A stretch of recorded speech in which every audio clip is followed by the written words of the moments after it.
እሺ ይሄ እንግዲህ የምትመለከቱት በስልጤ ዞን በሚቶ ወረዳ ውስጥ የሚገኝ ቡቆ ድጆ የሚባል ስፍራ ነው። አካባቢው ረጅም ጊዜ ያስቆጠረ ምንጭ ነው። በሚቶ ወረዳ ባህልና ቱሪዝም ውስጥ በቱሪስት መስህብነት ተመዝግቦ የሚገኝ ቦታ ነው ማለት ነው። ከዚህ በፊት በስልጤ ዞን ቶፕ 10 ውስጥ ከገቡ 10 የቱሪስት መስህቦች ውስጥ ተካቶ የነበረ ነው። አሁንም ለህብረተሰቡ አገልግሎት በመስጠት ላይ የሚገኝ የቱሪስት መስህብ ስፍራ ነው።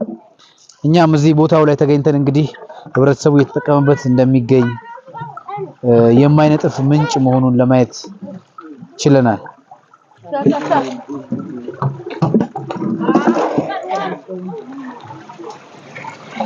ይሄ የምትመለከቱት እንግዲህ ምንጩ ነው። አሁን ለመቅዳት ምቹ ተደርጎ በረጅም ጊዜ ወስዶ በመቦርቦሪያ ጭምር ምንጯ እየፈሰች የምትገባባትን ቦታ ከዚህ በፊት በነበሩ የአካባቢው አባቶች የተስተካከለ ቦታ ነው። እንደምታዩት ከውስጥ ምንጩ እየፈለቀ ነው የሚገኘው።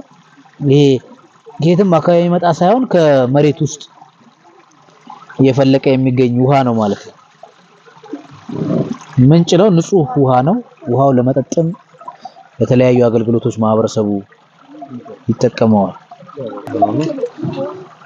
ቦታዋን ከዚህ ቀደም በነበሩ የአካባቢው አባቶች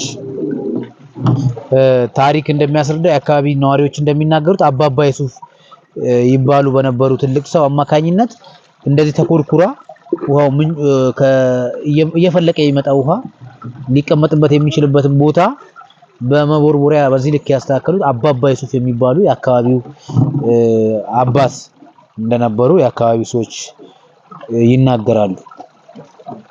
እሺ እንግዲህ ተመልካቾቻችን አሁን የምንገኘው በቡቆ ድጆ አካባቢ ነው። ቡቆ ድጆ በሚቶ ወረዳ በቱሪስት መስህብነት ተመዝግቦ የሚገኝ ስፍራ ነው። እዛው አካባቢ የሚቶ ወረዳ ባህልና ቱሪዝም ጽሕፈት ቤት ዋና ኃላፊ የሆኑት አቶ አብዱሰላም ሀሰንን አግኝተናቸዋል። እስኪ ስለዚህ አካባቢ ቱሪስት መስህብ የሚያስተላልፉትን መልእክት እንድንከታተል እንጋብዛለን። እሺ አመሰግናለሁ። ምናልባት ያው እንደ ወረዳችን ብዙ የቱሪስት መዳረሻ ስፍራዎች አሉ። ከነዚህም ውስጥ